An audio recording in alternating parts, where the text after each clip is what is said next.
ब्रेकनंतर आपलं पुन्हा एकदा स्वागत। चंद्रपुरातील व्याख्यानामध्ये लक्ष्मण हाके यांनी राहुल गांधींसह शरद पवारांवरती निशाणा साधलाय।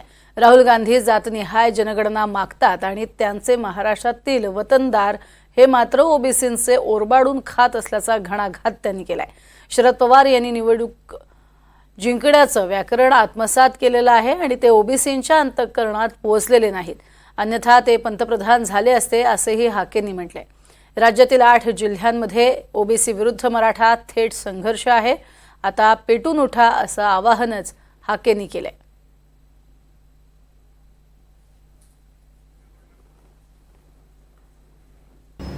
बाबांनो, खूप काही गोष्टी बोलता येण्यासारख्या, खूप काही गोष्टी मांडता येण्यासारख्या हे जन आंदोलन उभं राहिलं पाहिजे।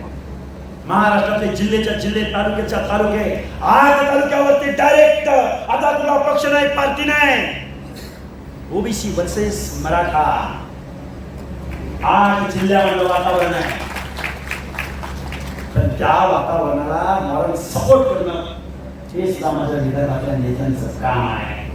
पण हे नेते पुढे कुठे येताना मला दिसत नाही। खेदाने नमूद करावं असं वाटतोय, काही लोक घेतात पण मी सगळ्यांना नाव नाही ठेवणार। राहुलजी गांधींना आमचं सांगणं आहे, तुम्ही म्हणता जातनिहाय जनगणना झाली पाहिजे, तुम्ही म्हणता ओबीसींना सामाजिक न्याय भेटला पाहिजे, राहुलजी तुमचं आभार, पण तुमच्याच महाराष्ट्रामध्ये वतनदार मग ते थोरात असो की चव्हाण असो ते मात्र जरांगीला पाठिंबा देतात। या प्रश्नाचं उत्तर आम्हाला राहुल गांधींनी सुद्धा दिलं पाहिजे, नाहीतर हा वनवा